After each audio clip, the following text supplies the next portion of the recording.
Assalamualaikum warahmatullahi wabarakatuh. Halo semuanya. Halo, hai. Yang kami hormati Bapak John Herikson Purba selaku dosen pengampu mata kuliah umum Bahasa Indonesia di program studi Rekayasa Pembangkit Energi semester 5 dan teman-teman yang sedang menyaksikan video ini.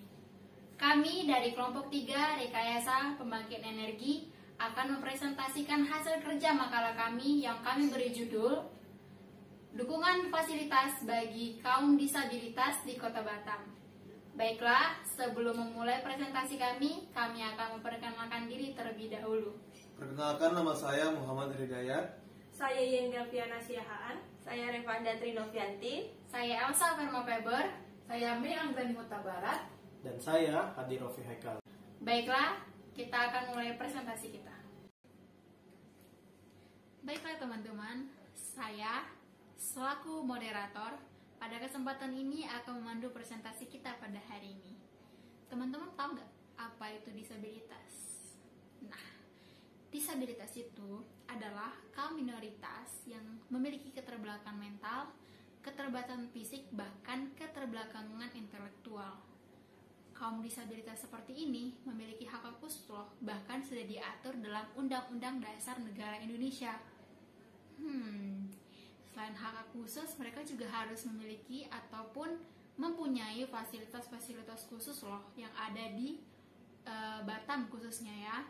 Selain fasilitas, kita sebagai masyarakat umum dan juga pemerintah harus memiliki peranan khusus bagi mereka agar tidak terjadi kesenjangan sosial nih di Kota Batam khususnya. Oke, sekarang kita akan menjelaskan secara semuanya secara menyeluruh tentang apa sih disabilitas itu sebenarnya, apa saja jenisnya, hak-haknya, ataupun fasilitas yang harus dimiliki. Yang pertama akan dijelaskan oleh teman kita bernama Mei Anggrani Huta Barat.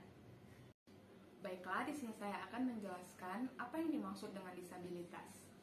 Seperti yang kita tahu, disabilitas adalah setiap orang yang mengalami keterbatasan fisik, intelektual, mental, ataupun sensorik dalam jangka waktu yang lama dan dalam berinteraksi dengan lingkungan dan memiliki hambatan untuk berpartisipasi baik secara penuh ataupun efektif dengan warga negara lainnya.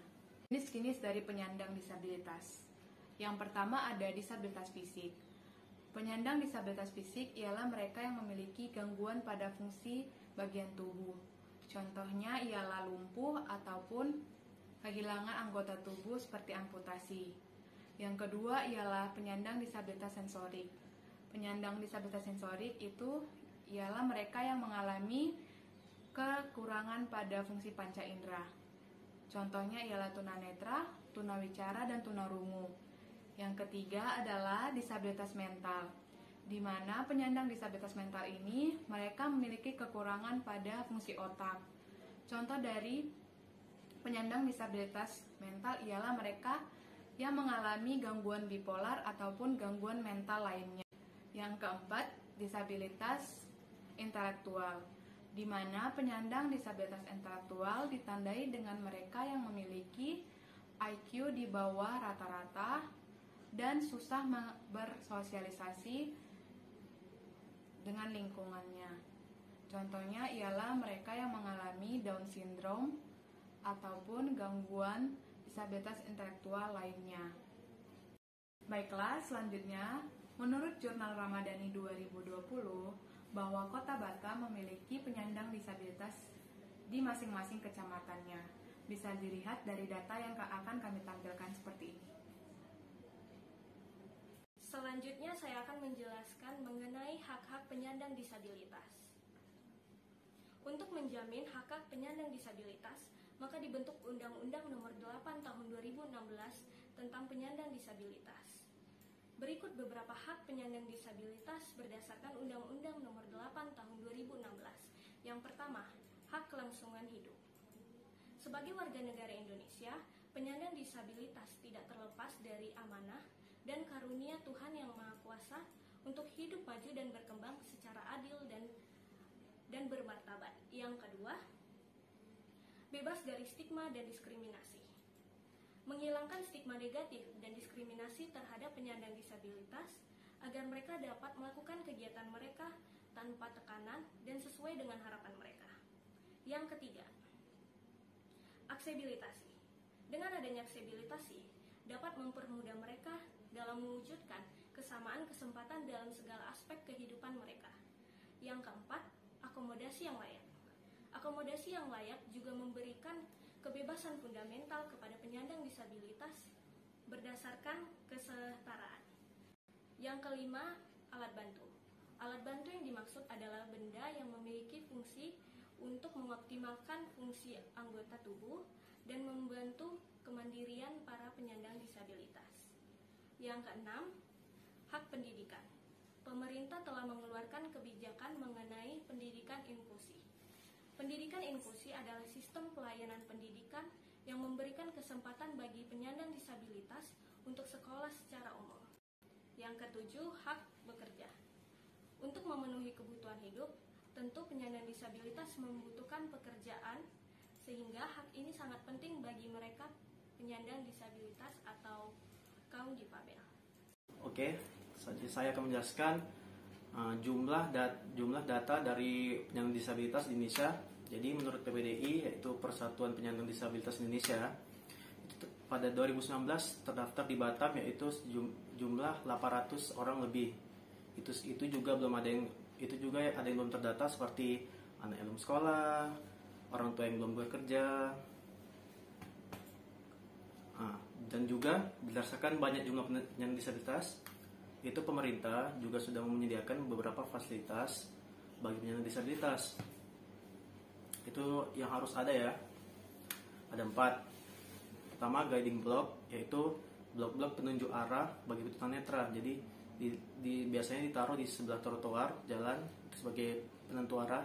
Dan kedua, ada rem, yaitu bidang miring yang memudahkan untuk pengguna kursi roda yang disabilitas cacat fisik. Jadi untuk dipasang rem itu biasanya dalam keadaan pintu masuk rumah sakit, itu masuk mall, tempat wisata. Dan yang ketiga, itu ada area parkir. Jadi area parkir ini biasanya digunakan untuk disabilitas cacat fisik yang kaki. Jadi untuk disabilitas orang penyandang disabilitas itu biasanya masih bisa menggunakan mobil, lalu dia untuk keluar dari mobil dia masih bisa mengeluarkannya dengan kursi rodanya. Dan yang kelima itu ada pintu ruangan besar. Pintu ruangan besar itu berguna.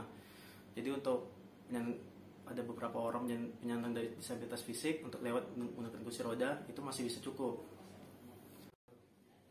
Baiklah, sekarang saya akan menjelaskan fasilitas-fasilitas apa saja yang sudah disediakan oleh pemerintah Kota Batam bagi kaum difabel. Yang pertama, sekarang Kota Batam sudah menyediakan gedung pelayanan publik yang diberi nama Mall Prama Satwika. Mall Prama Satwika ini terletak di Polresta Barelang. Nah, di gedung ini terletak beberapa fasilitas yang dikhususkan bagi penyandang disabilitas. Yang pertama, seperti sarana pejalan kaki. Yang kedua, sarana parkir bagi penyandang disabilitas. Yang ketiga, akses masuk kalangan disabilitas.